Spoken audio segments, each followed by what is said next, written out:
매수할 곳으로 이 지역이 유망한 것 같다. 혹시 소장님께서 같은 그래도 가격대가 좀 낮은 이런 데들 가격적으로 선택하실 수는 있는데 아니면 사실 저희가 이렇게 좋게 얘기하지만 마음속에 분노가 요만큼씩 차가지고 보실 분이니까.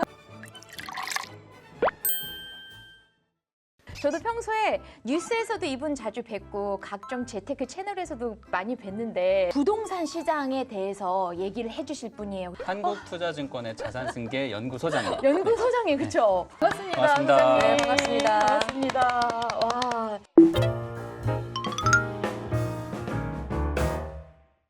(2020년에) 부동산 시장이 굉장히 뜨거웠단 말이죠. 그렇죠. 예상 외에 급격한 상승을 보이고 있어서 네. 투자 안 하신 분들이 거의 후회만큼 그렇죠. 네. 맞아요. 그래서 지금 사실은 집값이 많이 올랐는데 어떻게 연끌이라도 해서 내년에 집을 사야 될까? 아니면 전월세를 어쨌든 잘 유지해 가면서 좋은 타이밍을 기다릴까? 이런 고민이 굉장히 많으실 거라고 생각이 들어요. 어떻게 좀 보세요?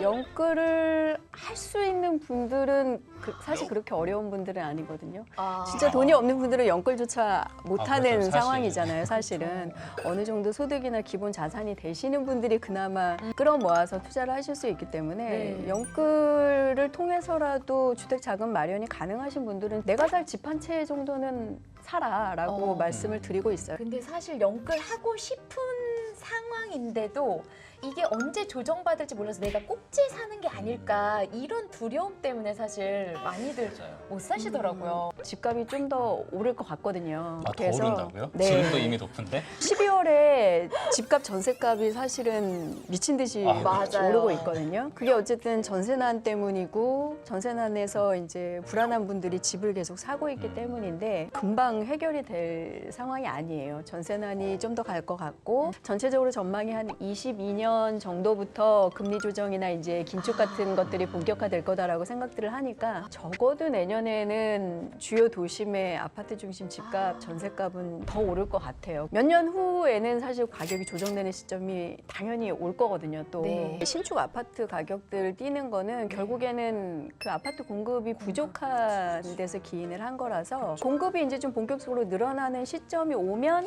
조정이 된다라고 봐도 되죠. 그러면 정부가 지금 막 공급하고 있는 것들 뭐 일테면 그쵸 신도시라든가. 수도권 3기 신도시나 이런 것들이 본격적으로 이제 좀 입주를 한다 싶을 만한 시점은 사실 꽤 시간이 아직 남아 있어요. 너무 뒤에 남아있다. 아닌가요? 25년 정도일 거라고 봐요.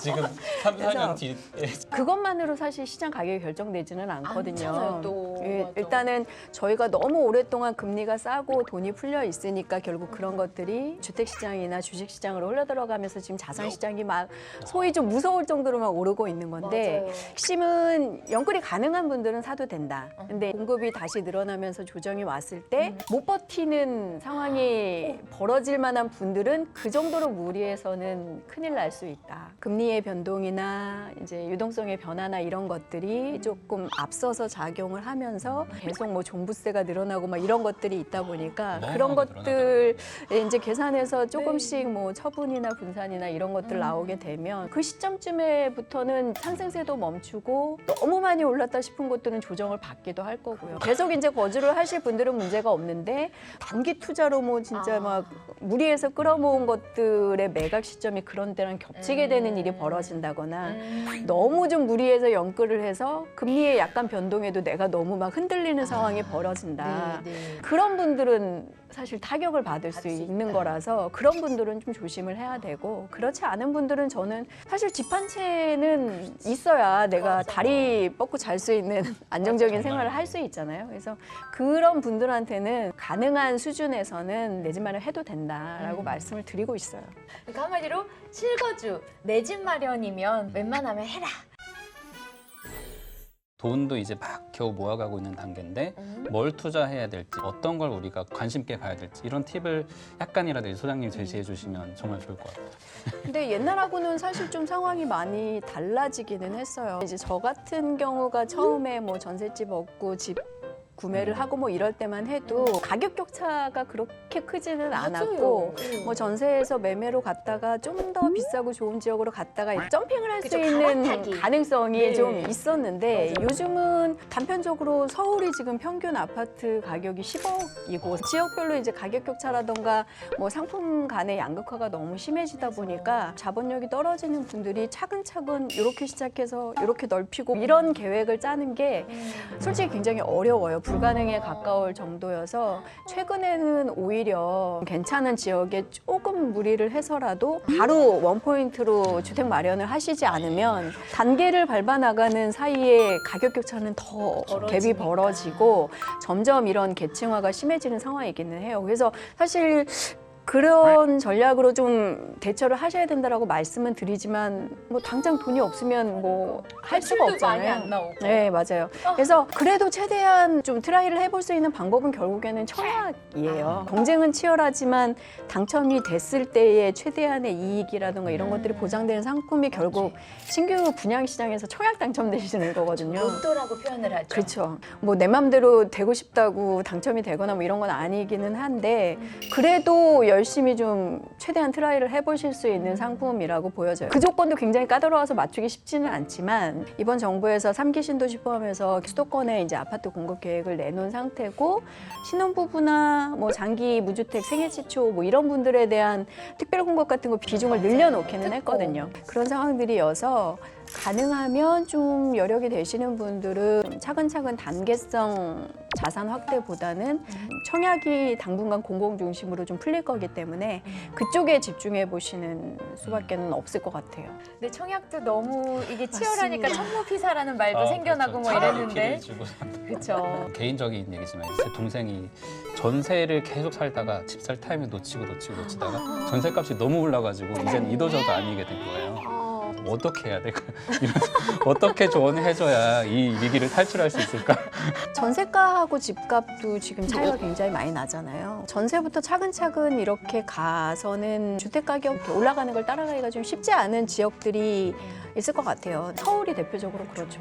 결국에는 다 서울로 지금 집중되고 있는 거다 보니까 부동산 시장에서 이 수도 서울의 약간 핵심적인 자산으로서의 위상, 가격 이런 것들은 크게 깨지기가 쉽지가 않은 구조로 점점 가고 있는 것 같아요. 네. 현실적으로는 가격에 맞춰서 갈 수밖에 없지만 그렇게 되면 나중에 이제 자산 가치로서나 뭐 이런 것들은 사실 좀 따라주기는 쉽지는 않은 결국은 들으면 들을수록 최대한 할 수 있는 영영영끌이라도 해서 상위 입지에 빨리 들어가는 게 답인 것 같다라는 일단 생각이 발을 들어요. 들어놔야 그렇죠. 전세가 아니라 정말 매수로. 네. 그러면 생각해 보세요. 직장 생활하고 부부 이제 연봉 합치고 뭐 FM 대출 있죠. 파더 마더 대출 있잖아요. 그거 네, 그 대출 뭐 요렇게 땡기고 해서 제가 생각하기에 가능한 이제 금액이 한 4, 5억 정도 될 것 같아요. 우리 보통. 그러면 4억 정도 됐을 때 매수할 곳으로 이 지역이 유망한 것 같다. 혹시 소장님께서 생각하신 지역이 그 정도 금액에 구매하셔서 실거주도 하셔야 되는 건가요? 그렇죠. 실거주도 포함된 겁니다. 근데 지금 서울에서 사실 어느 정도 뭐 교통 여건 뭐 이런 환경들 잘 갖춰진 그런 아파트를 구매를 하면서 5억대에 전세 끼지 않고 할 수 있는 것들 찾는 건 사실 좀 불가능한 상황이에요. 갭 투자를 해서 총 매입 금액을 10억대 초반까지는 좀 높이셔야 오케이. 서울에서는 구매가 그러네. 가능하실 것 같고요. 그렇네. 그런 게 아니라면 외곽에 있는 재건축 지분 투자 이런 것도 장기적으로는 다시 좀 보셔도 되지 않을까 싶기는 해요. 외곽이면 어느 외곽, 정도? 그러니까 저는 진짜 사실 어디 수도권 서울에서 이제 출퇴근을 한다 치면 너무 벗어나면 부담스럽잖아요. 일산이나 뭐 이미 뭐 조성된 신도시는 조금 안심할 수 있지만 일산도 어떻게 보면 경기도 일기 신도시 중에서는 굉장히 저평가된 지역이잖아요. 다른 데만큼 단번에 오른다 이런 거는 없지만 가격대는 고양 일산 쪽도 뭐 좀 생각해 보실 수는 있겠고 가격만으로 보자면 뭐 약간의 갭 투자나 뭐 이런 것들 고려해서 단가를 조금 올리실 수 있다면 노원이나 뭐 이런 데에 재건축 이제 연령대에 들어가게 되는 노후 아파트 뭐 이런 주공단지들이 마지막 몰려 있는 곳들, 구로나 금천 같은 그래도 가격대가 좀 낮은 서남권 지역들 이런 데들 가격적으로 선택하실 수는 있는데 그렇게 되면 아주 현저하게 다른 지역. 결과물 뭐 그런 높은 예를 들어 가격대의 강남이나. 주택으로 갈 거다 뭐 이렇지는 않으니까요. 네. 이제 그런 것들에 맞춰서 좀 접근을 하셔야 되지 싶습니다. 아니면 계속 열심히 청약. 다자녀 특공 이런 걸 노려봐도 되겠네요. 아이를 많이 낳아서. 그죠. 근데 이제 아이가 많아요. 아이를 많이 낳아서 계속. 다자녀 특공은 조금 약간 미스매치 될 수 있는 게 제 동생도 아기가 셋이거든요. 네네. 근데 다자녀 특공을 안 썼어요. 왜냐하면 왜요? 다자녀 특공 같은 게 주택 사이즈가 큰 걸 주진 않거든요. 아. 전용 면적이 작은 거다 보니까 실제로 사용이 너무 힘들다는 거예요. 그래서 솔직히 말하면 제 동생은 그걸 쓸 수 있음에도 이제 포기를 하고 어떻게 좀 운 좋게 또 분양이 되기는 됐어요. 해서 추첨제로. 네, 아, 뭐 오케이. 했는데 다자녀 이런 특공을 쓰실 수 있는 분들이 좀 큰 집이 필요하잖아요. 그쵸. 그런 것들이 조금 달라져야 될 것 같기는 해요. 아직 네. 예전 제도가 그대로 남아 그쵸, 그쵸. 있는데 애들은 더 나아라 하면서 그걸 끼워넣다 보니까 맞아요. 주거 공간이나 이런 환경들에 대한 눈높이가 굉장히 높아졌잖아요. 네. 아파트 키즈라고 해서 아파트에서 태어나서 아파트 생활이 본인의 체험 환경 전부인 분들이 많은데 이제 네. 그런 분들이 뭐 시설이 갖춰지지 않고 주차하기도 힘든 그런 주거 지역 가서 사는 것도 굉장히 어려워하고 그러다 보니까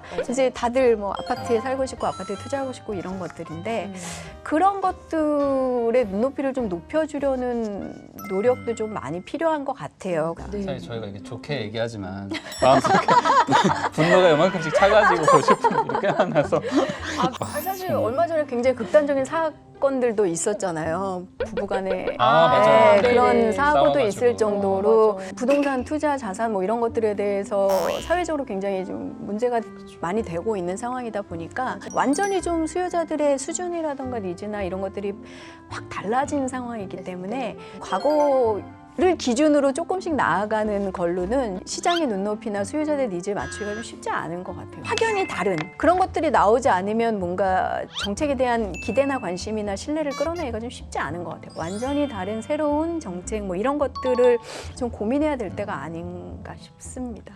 근데 이제 그래도 약간 뭐라도 이제 해보겠다라고 하는 친구들이 있는 거죠. 막 이제 일을 시작하는 친구들이 당장 집은 갖지 못해도 이거는 좀 따라해보고 지금 준비하는 게 참 좋겠다. 어떤 걸 좀 말씀드릴 수 있을까요? 뭐 요즘은 말씀드리지 않아도 젊은 분들도 자산 투자나 뭐 이런 것들에 대해서 고민들 많이 하시고 사실 저희 때는 전혀 몰랐잖아요. 경제도 모르고 뭐 자산이 뭐 투자 관심도 없고 맨날 이랬는데 요즘은 진짜 어릴 때부터 거기에 관심을 가지시는 분들이 많거든요. 맞아요. 그래서 적극적으로 계획이나 목표에 맞춰서 자산 관리 활동을 계속 좀 하시는 게 일단은 좀 필요할 것 같고요. 네. 물론 이제 그 방식에 대해서는 좀 논의가 돼야 될 것 같아요. 시장에 너무 막 휩쓸려서 막 투자를 하거나 뭐 이런 경우에는 뭐 올바른 투자 운영이라고 할 수는 없으니까 자산 시장에 관심을 가지고 투자를 해서 본인의 자산을 계속 조금 증대시켜 나가고 그걸 통해서 본인의 노후를 준비하는 이런 것들에 대해서는 필요할 것 같고요. 주택 부분에 있어서는 사실 어떻게 보면 이전 5년, 앞으로 5년 정도를 생각하면 공공주택이나 이런 것도 공급이 많이 나오는 시점이에요. 그래서 최대한 청약 뭐 이런 것들 좀 지금이라도 도착하자. 빨리 준비를 공부해서? 해서 그리고 요즘 청약하려면 지역거주 요건 뭐 이런 것들 좀 까다로워졌고 특공이라던가 이런 맞아. 제도 자체가 굉장히 복잡해졌기 때문에 지금이라도 미리 준비를 해서 한 25년부터 30년 뭐 이런 정도의 좀 공급이 있을 시기에 트라이를 찬스를 해보자. 높일 수 그죠, 있게. 그죠. 아. 그런 것들이 좀 필요할 것 같고요. 당장 좀 주택이 필요하신 분들은 대출을 이용해서 주택 구매를 하고 주거 정착을 하는데 일단 좀 집중을 하실 필요는 있을 것 같아요. 경기도 쪽에서도 최근에 계속 좀 가격이 이미 많이 좀 오르기는 했는데 네. 어쨌든 남부권 주요 지역들이 계속 조명을 받고는 있거든요. 저희가 뭐 수용성 같은데 뭐 약어로 표현을 하기도 네, 하고 네. 하남이나 최근에는 뭐 고향 파주 같은 이런 화성시도. 풍선 효과 네. 나타날 뭐 이런 지역들까지 해서 네. 경기도 쪽에서도 어쨌든 뭐 서울 강남권만큼 되지는 못하겠지만 가격 상승 가능성이나 뭐 이런 것들이 있고 GTX나 이런 것들이 30년 정도 이제 좀 놓인다라고 생각을 하면 경인 서울이 30분 내 네. 생활권이나 뭐 이런 맞아요. 것들이 되니까요. 맞아요. 그런 것들을 대비해서 좀 계속 준비를 하실 필요는 있을 것 같아요.